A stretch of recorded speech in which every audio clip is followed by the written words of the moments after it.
Hi guys, welcome back to my channel and welcome if you're new. So today I want to talk about my radiation iodine experience and just about my thyroid in general, as you hear my voice cracking, which is one of the things we're going to talk about when you have thyroid disease. So I was first diagnosed with thyroid disease at 33. I'm 40 now, which I was told at the time I was pretty young to have thyroid problems, I guess you would say. The first things I started to experience was lack of sleep. Now, I've always been a poor sleeper. That's been throughout my life. I also worked nights for a lot of years, but at that time I was under severe stress. But it got to where I really couldn't sleep for days on end. I just want to make sure that he's sitting still. Okay, that's Donnie back there. So yeah, I remember vividly having a physical coming up, but I had gone about 4 days where I know I didn't sleep at all. And when I say I was wide awake, I was like wide awake. I had also noticed that, what you doing over there? Are you settling in? He likes to sit at the desk here.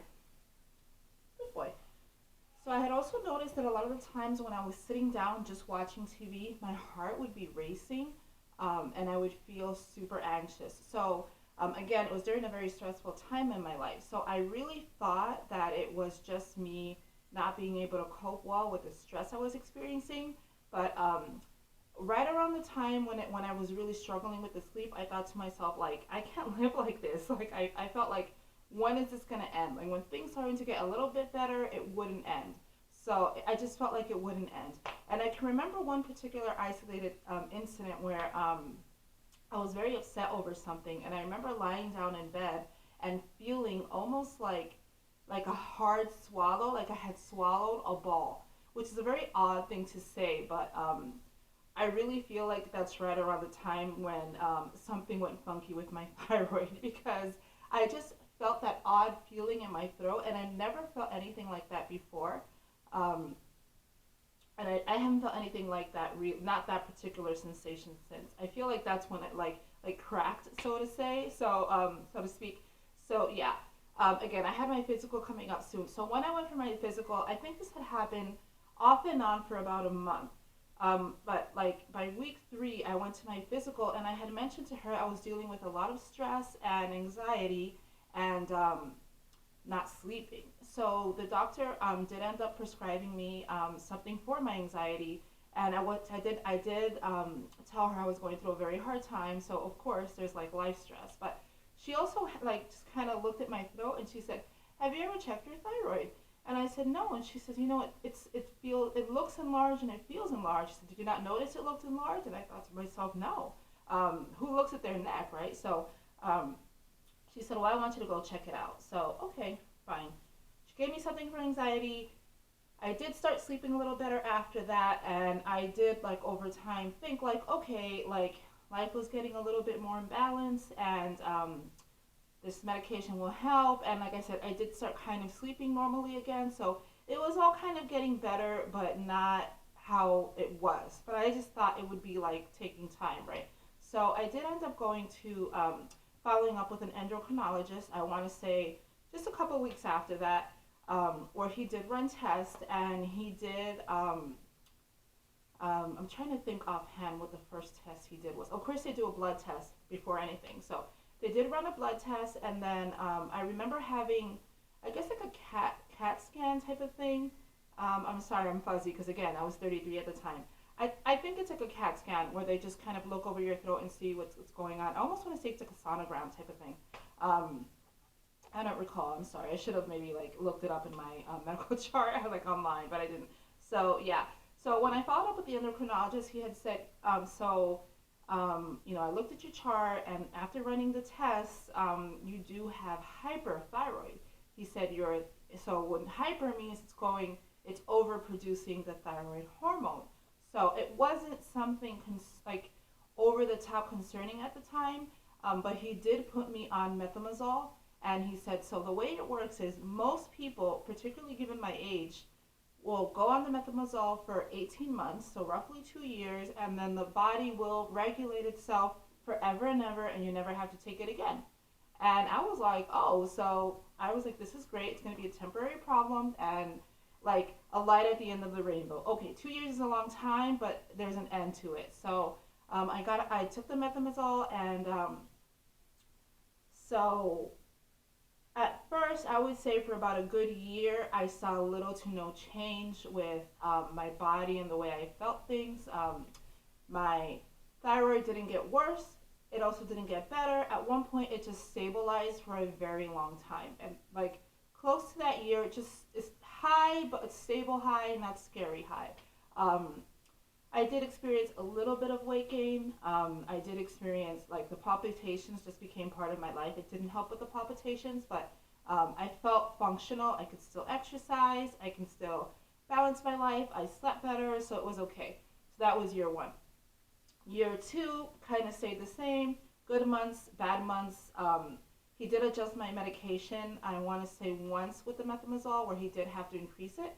Um, but then it went back to normal. He took it down. And then by the end of the 18 months, I was stable for a long time. He said, okay, so your lab results are good. You can completely come off this medication, and then we're going to follow up. And I remember it was like we're supposed to follow up in the fall. He says if you experience any symptoms, like extreme palpitations, like he gave me a list of symptoms, which is just kind of what I felt when I first started. So he said, come back. And I thought to myself, okay. And I felt fine. Like I felt fine. I was like, okay, this is great. I had a thyroid problem. Watch out for it, but it was nothing really severe. I just thought, okay, I got over it. So right around like midsummer, I was really feeling those palpitations again, where it was scaring me. And then I started to notice that my throat would palpitate too. I could actually look in the mirror and see that pulsating in my throat all the time, and it was creepy. And my neck would also swell up. And that's when, like, at that time, other people started to notice that my neck would swell. Even my kids would see it. They'd be like, are you okay? You're like, something's wrong. Um, but my fault. I think I put it off too long. I didn't, for some reason, think to get it checked out. In the back of my mind, I thought, well, my thyroid's okay, so it's not that. You know, you always, I'm somebody who always thinks it's like in my imagination or could be something else. But I was going to wait till September. So I did put on a little bit more weight. Again, I kind of blamed it on life. Or maybe I'm not eating as well as I used to. I did start to get more fatigued at that point where I used to do a lot of like HIIT workouts. I couldn't do that anymore. But I thought like maybe that's why I'm getting a little weight. So by the time I went back to the doctor in September, he was almost like livid with me. He's like, why did you not come back sooner? And I was taken aback.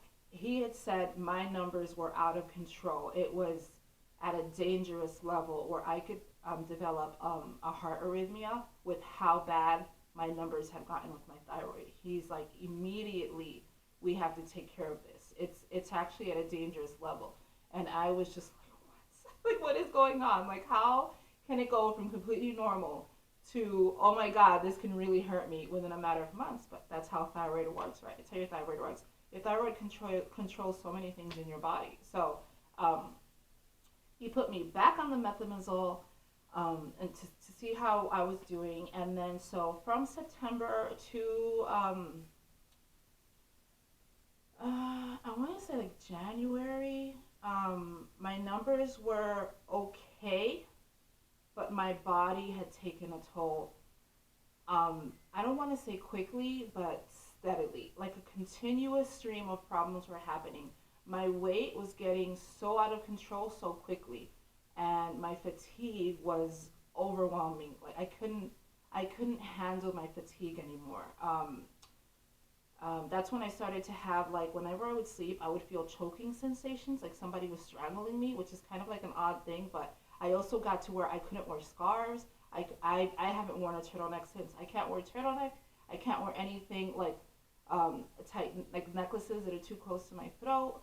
A lot of things just started kind of going awry with my body. I also saw a lot of like my hair started falling out, my skin started drying up, my nails would crack, like split in the middle. So that's when I was like, okay, this is not like before. Like my body is flipping out. And for me, the biggest thing was the weight gain. I'm gonna do another video on my weight gain because that's kind of like it's a two-part problem. But to me, it was like people were kind of started saying to me like, you should watch what you eat. You should watch. I even had family members saying like, you should stop baking because I would bake things for people, and I was like, I'm not eating everything I'm baking. I didn't change my diet, but I was gaining weight so quickly. But it was like a different type of weight gain. I felt very swollen all the time. I felt bloated. Um, it just was like something where it spun out of control. Every few weeks, or like 2 pounds, 3 pounds, 2 pounds. So 2 pounds, 3 pounds every few weeks for a span of 6 months. It's a lot of weight gain. Overall, during that time, I gained about 30 pounds. And that sounds like maybe not so bad to a lot of people, but to me, it was a lot of weight.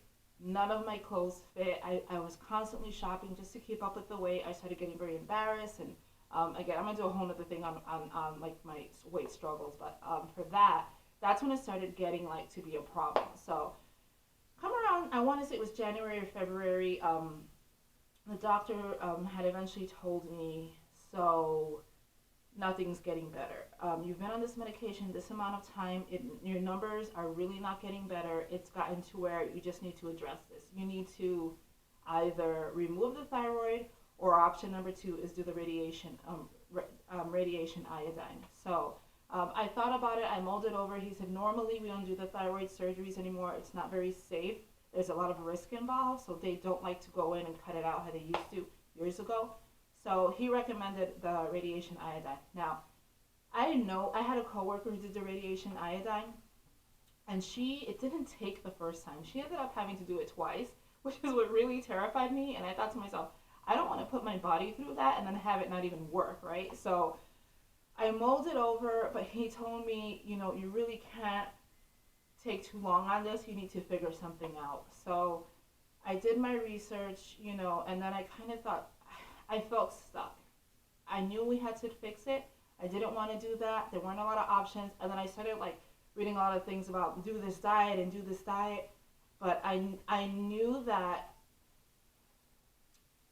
I didn't see myself changing my lifestyle in such a 180 where I thought would make a difference. I also, for me personally, if I try like a fad diet, I don't do well on it. I end up just kind of getting frustrated. So I don't do that to myself because I know I don't react to it. So I don't react well to it. So for physically and mentally, it's just not my thing. So I thought to myself, all right, so we're going to do this radiation iodine. So I guess this is another thing I haven't mentioned. But ever since I started having thyroid problems, I'm incredibly thirsty all the time. I drink gobbles of water. I actually drink at least 65 ounces a day, and a lot of days more. And I know that because this is not my regular bottle. My regular bottle is a 32-ounce bottle, and I have to fill it up twice a day just to get through the day. And that's something that I always call the thyroid thirsties because I cannot control how thirsty I get. But I can't forget it. I'm always thirsty. But and if I'm going to do a long video, I'm probably going to sip on something to get through it. So anyway. So yeah, I ended up deciding I would do the radiation. So I'm trying to remember how it went down. So of course you have to do your blood test for the radiation. So when you're on radiation, this is like pre-quarantine COVID, right? You have to isolate yourself for 3 days to a week. I think I had 4 days of isolation because you're radioactive and you can't be around family members or pets. So I'm lucky enough where my mother has a guest room with an ensuite bathroom. So we had decided that, okay, I'm just gonna stay there. I'm gonna just bunker down in her guest room. Her guest room is in her basement, and that way I'm not in anyone's way and I'm not putting anyone in danger. And then my mom can help me with anything I need because she's home all day. So that's what we decided to do. So the way it worked is you check in the morning. It's an outpatient type of thing, and it's very while it is like a complicated process to your body, it's a very straightforward thing. You go in there, your blood work is up to date. You check in, you go into a room. They actually take a pill. I want to say it was out of like a refrigerator. They give you a pill. You swallow the pill. They give you like a little mini Poland spring. You drink it, and that's it. That's the whole process. So actually having the radiation iodine is a 1, 2, 3 thing. There's nothing to it. And then they send you home. So the way it works is the radiation kind of works its way through your body, like in the span of like 24 to 48 hours, and it slowly obliterates the thyroid. So it's basically like disintegrating the thyroid through your body slowly, which is why you become radioactive, because it's like working its way through your system as opposed to just cutting the thyroid out. So that was really, really easy. So I went to my mom's house. I went in right away, and I did nothing but watch movies. So in terms of pain, I personally did not have any pain. Um, some of the things you experience are like, which I did experience all three things, which are a metallic taste in your mouth. I did have that. It almost tasted like I was swallowing nickels. It was very odd. Nausea and soreness of the glands. I did experience all three. I didn't have a lot of nausea, but I had some. The metallic taste to me was the worst of it. That's what I found was a symptom that was most severe. The other two were like manageable. Um, the other thing you have to do is follow a low iodine diet, which you have to do that. I want to say it was is it 3 days to a week before you have the radiation iodine. Um, I kind of remember what I ate. I basically had black coffee, no sugar, no anything, dry toast, and one egg, or one egg white. I think it was just one egg white. I had that for breakfast. For lunch, I kind of remember having a lot of vegetables, and I remember having just plain white rice, maybe once or twice in that week, um, and omelets, like all egg, like a egg white omelet. A lot of vegetables during that time because it was like I didn't know what to eat, but I can get through anything for a week. So, and then that diet has to continue um, as you're in the isolation. So once you're in isolation, you are allowed, like they encourage you to have a lot of like hard candy. I want to say it was Starburst or um, Jolly Ranchers. Maybe it was It's Jolly Ranchers. Because certain candies have iodines, and the reason for that is you need to salivate the glands. So if you have like a hard candy, it will salivate the glands so that there's no buildup here, and it'll kind of move the process along. So that was like kind of like at least you have like a little something to like enjoy because you're also on this like really like bland diet. So you do have like a little like couple of things that you can have that makes it not so bad. So the other thing you have to do is you have to just you can't throw anything out because of the radiation. So I kept 2 bags in the room. One bag was for all my clothes, and then the other bag was for all my if you wipe your mouth with a napkin, that has to go in the bag. If you use a straw, anything that touched your body can't be disposed of. So one bag was garbage, and then one bag was my clothing, and then I also didn't want to use my mother's. So her ensuite didn't have a shower. I didn't want to use the house shower, so I ended up just kind of like bathing in the sink. So all those dish towels went in the bag, everything. The toothpaste, the toothbrush that I used went in. Like as soon as I was done, that got thrown out. Absolutely everything. So I tried to use like before I went there, I stocked up on like travel size items so that I can be able to just toss those things out and not waste. I also was very careful to like before I left her house, like sanitize everything because God forbid you can make somebody sick with your radiation. So that part was kind of like it was okay. I ended up time to myself. I made called people. I watched movies. I read. I journaled. I prayed and meditated, and it was okay. So to me, the radiation iodine wasn't the worst thing. I know some people don't react well to it, but for me it was okay. So after you're done with the radiation iodine, I think you wait about 6 weeks, and then you go back and you get tested.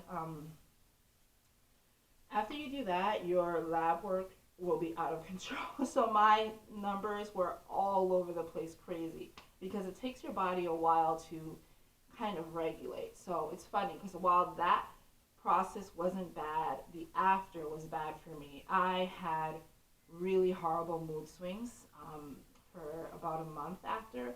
I had hot and cold control is something that comes with thyroid disease. I always like have a hard time keeping warm, or sometimes I get warm, almost like a hot flash sensation. It doesn't happen to me that often. If anything, I tend to have a hard time keeping warm. I tend to have cold fingers and toes.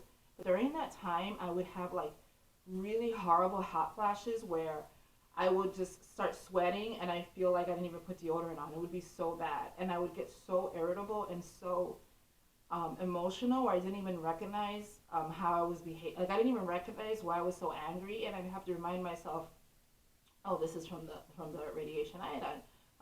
And it's funny because people kind of think like she looks okay, so she must be healing. It must be bad. I'm like, you look okay, but you're not okay. It's a very hard process. So if you know anyone going through that, just know that it takes a while. It takes like after I did that, it took about I'm gonna say a month of it being really uncomfortable in my skin to about 2 months. The other thing was like they told me I would gain about 8 pounds, 8 to 10 pounds from the radiation, which I really was scared about. I found that I gained like 10 to 12, not the 8. They said I'll lose it right away. Never lost it. Never. That just added on to all the weight that I had already gained. Um, I don't know if that's just me, but just again, not really adding anything to my diet. I just found that the weight that I gained, and I remember kind of thinking like, well, who said I'll lose it? And I'll just buy a couple things tomorrow to get me through this. And no, there's things that I've never been able to fit into again. I also found that like, I don't know if this is with age or with the thyroid, but a lot of my weight had gotten to places where I never used to carry weight. I never used to have like a lot of weight in my abdomen area, and I found that I was getting a lot of like lower body weight, which was never really my thing. I've always had like big hips and thighs, but a smaller waist, and now I found that I was getting like a big waist. So anyway, just a couple things with the weight that, and I don't know, but that was just my experience. I never did lose that weight. That just kind of stayed on. So yeah. After about 2 months, I went back to the hospital where I got the radiation. You don't go back to your doctor. You check back to the doctor that gives you the radiation pill. You check in with him. He asks you questions, da da da da, and everything was going well. And then he just said, okay, so at this point, so this entire time you're not on any medication. Your labs are all over the place, and you're not on any medications because your body just needs to figure out what it's going to do. So yeah.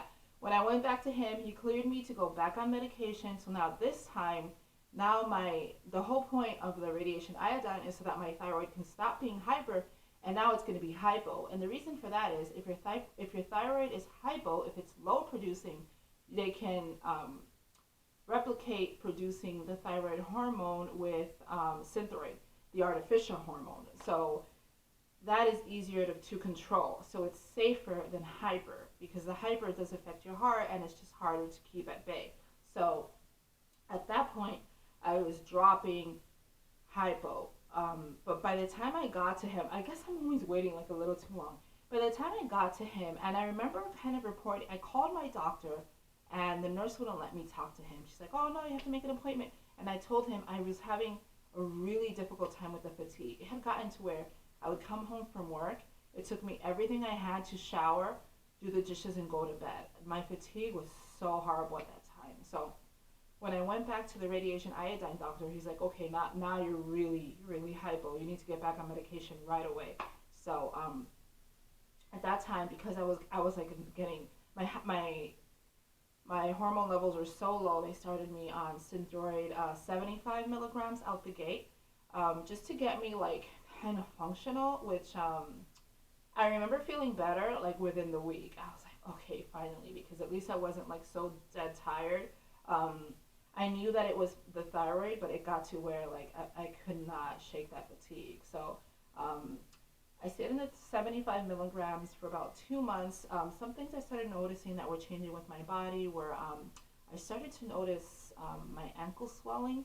I kind of was sitting on the couch one day and I noticed that my ankle was so puffy, and I kind of like touched it and I was like, what is going on? So yeah, ankle swelling. I also noticed that I've had like varicose veins for years, but I noticed they were like really more noticeable, I guess, more spider veins. The whole lower half of my body had really just started changing. My skin was much drier. It's almost become like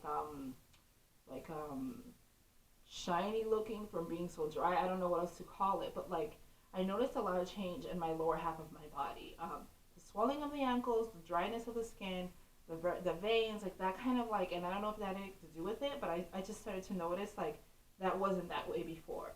Um, Everything else had stayed pretty much the same. At this point, I'm already used to I'm either not sleeping well or sleeping too much. You know, that's kind of just been my life, except when I was hyper, I wouldn't sleep. And now when it was hypo, I would sleep more often. So for the most part, I find that I can kind of balance it. So anyway, so anything else I want to talk about? So yeah, so then over time, once my numbers started getting normal, he was able to lower me from the 75 dose to the 50 dose. So at that time, I had to get my blood work done about every 4 to 6 weeks, and that lasted about 5, 6 months of getting my blood work done pretty regularly just to make sure I was stable. Once I was stable for about 3 months straight, he was like, okay, so now you don't have to come every 6 months, and you're fine where you are unless you start experiencing like that crazy fatigue or those symptoms of extreme constipation. Um, that's when you need to come back. But for the most part, I'm free to just be on the 50 milligrams. So that's where I am today. I had my blood work done 2 weeks ago, but that was for my annual physical. But my thyroid levels have been stable since then. So yeah, so I just want to talk about some things that have helped me since having this whole situation with the thyroid. So for one, the thing that helps me is a lot of water because, like I said, I'm always thirsty. I don't drink. I had stopped drinking soda years ago. I don't drink soda. I don't drink juice. If I did, I would stop because drinking just plain water, I'm still so thirsty all the time. I couldn't imagine if I had like sugary drinks, how that would feel. So I do drink a lot of tea. I don't put sugar in my tea. I put Splenda in my coffee. Drinking a lot of tea helps, like that warmth going through that down your throat is very helpful, especially on a cold day. It helps a lot and it soothes your neck. The other thing that I find really helps is, again, that wasn't in this video, taking multivitamins help with the energy dips. That helps a lot. And then following a balanced diet. Now, years ago or through the years, I have managed to lose weight doing low carb diets. I recently started doing that again, and I started like not feeling well. Twice I've tried in the last couple of months to do low carb. I don't feel well anymore. I find that I cannot do it. I don't go to the bathroom. My irritability was like through the roof. I didn't. I guess like with all the hormonal changes, I just can't handle it anymore. Not that I ever was so good at like extreme dieting, but like I really just, my body can't handle it. So it's very important to follow a well balanced diet, fruits and vegetables and whole grains. I When I cut them out, I generally don't feel well. So I've kind of chosen: do I want to be on the heavier side, or do I want to get through my life? So I've chosen like to just live my life and as healthy and as balanced as I can. The other thing that I think really helps is if you're having like a fatigue moment, and when I say fatigue, it's not like you have a tired day. It could be like a week where your fatigue is where you're just so tired and you can't shake it.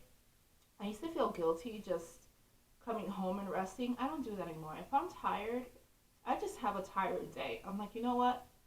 I'm just gonna let my body rest because it's just your body's way of saying we need to calm down, like we're not okay. So if I find that I'm in that phase, I treat myself better now. I will come home, eat, do everything I can, take my time with it, go to bed at 8 o'clock, sometimes 7:45, and that might last for a couple of days. But if that's what it takes for you to function, then it's okay. I've learned to just accept that, and my children get that, and I don't feel guilty about it. There's nothing wrong with that. Your body has to do what it has to do to survive. So lastly, which I don't think I've touched on this at all, but exercise. I did talk about in the beginning that I used to do a lot of like HIIT exercises. I used to be, I don't want to say athletic, but I was somebody who exercised very, very regularly, and I was always good at high impact exercises. Not only can I not do it anymore, it's also not good for your thyroid. It's not good to have your body go any extremes anymore. You will not recover the same way. You do not feel well. So I try to just get on the treadmill. I still do like Zumba, but not like the crazy Zumba. Um, General walks, some lifting, but like the days of, 45 minutes, like steep climb on the treadmill, on the elliptical, like I used to do, like heavy weights, I cut that out because, I generally don't feel well when I do that, and that's not the point. So, yeah. So, anyway, I hope this video was helpful. If you have any questions, go ahead and put them in the comments, and I hope I can help. I'm sure I forgot a lot of things, but again, like I said, this has been throughout a couple of years. So, um, thank you for joining me. Please subscribe, and I will see you guys very, very soon. Bye now.